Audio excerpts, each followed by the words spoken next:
Hello दोस्तों, स्वागत है आप सबका आपके यूट्यूब चैनल क्रैश क्लासेस में। आज हम देखेंगे क्लास 9 का साइंस देखेंगे, यानी कि विज्ञान देखेंगे, जो कि आपके एग्जाम से रिलेटेड बहुत ही महत्वपूर्ण प्रश्न है।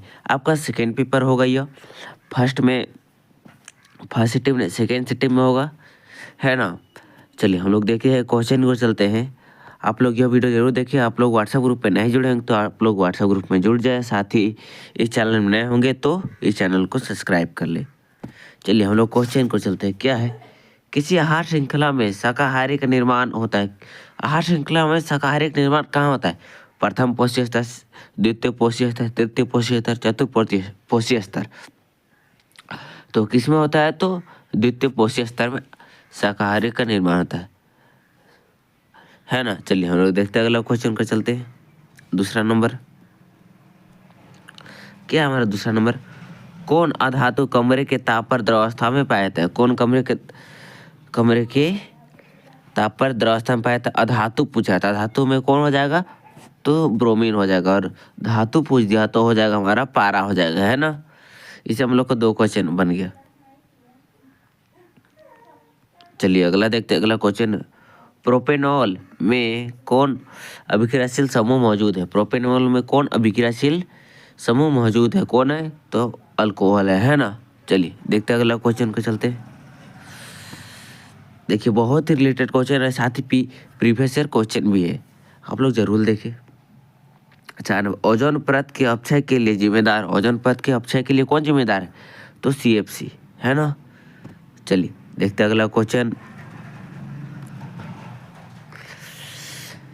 5 नंबर, प्रकाश संश्लेषण प्रक्रिया में निम्नलिखित में से क्या नहीं होता? क्या नहीं होता? तो हमारा होता है कार्बन डाइऑक्साइड का मुक्त होना। कार्बन डाइऑक्साइड का मुक्त होना नहीं होता। क्या होता है? जल का टूटना होता है, ऑक्सीजन का मुक्त होना होता है, कार्बन डाइऑक्साइड का उपयोग होना होता है ना। चलिए अगला देखते हैं हम लोग। अगला क्वेश्चन पे चलते हैं। 6 नंबर, मेंडल अपने प्रयोग के लिए किस पौधे का चुना? किस पौधे को चुना? तो किस पौधे को चुना था? मटर का, है ना। चलिए अगला क्वेश्चन देखते हैं हम लोग।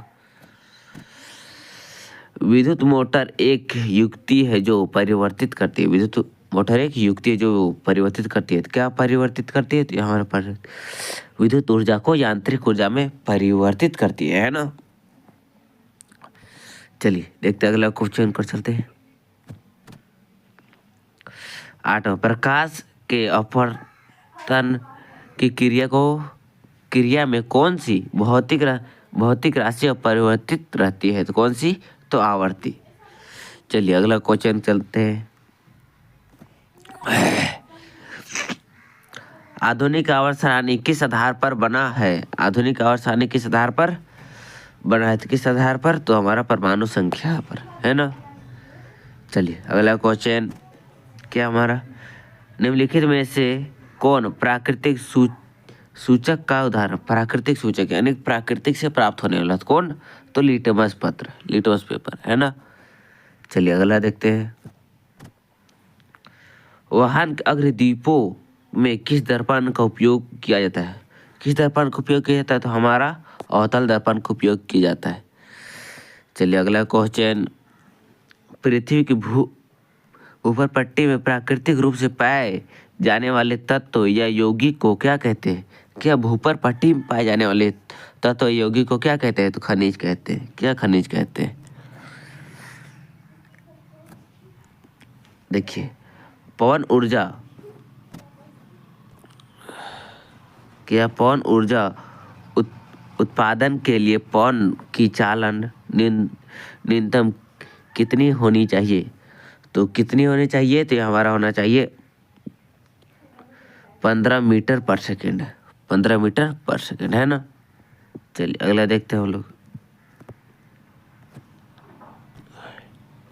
1 किलोवाट निम्न में से किसकी इकाई है? इनमें से किसकी इकाई? किसकी इकाई है? ऊर्जा की इकाई, है ना। आप लोग याद रखिएगा और अपने दोस्तों को भी शेयर कर दीजिएगा वीडियो। जल का विद्युत अपघटन किस प्रकार की अभिक्रिया है? किस प्रकार की अभिक्रिया? किस प्रकार की? तो जल का अपघटन बोलते हैं, यानी कि वियोजन अभिक्रिया, है ना, टूटना। दाढ़ी बनाने में किस प्रकार के दर्पण का उपयोग किया जाता है? दाढ़ी बनाने में किस प्रकार का दर्पण का उपयोग किया जाता है? तो हमारा अवतल दर्पण का उपयोग किया जाता है ना। चलिए देखते हैं अगला क्वेश्चन। मानव नेत्र में प्रतिबिंब की प्रकृति क्या होती है? मानव नेत्र में प्रतिबिंब की प्रकृति क्या होती है? तो हमारी होती है वास्तविक और उल्टा होता है ना। चलिए देखते हैं अगला क्वेश्चन। ये क्वेश्चन तो रिपीट हो गया क्या? इसको आप लोग कमेंट कर दीजिएगा फिर से।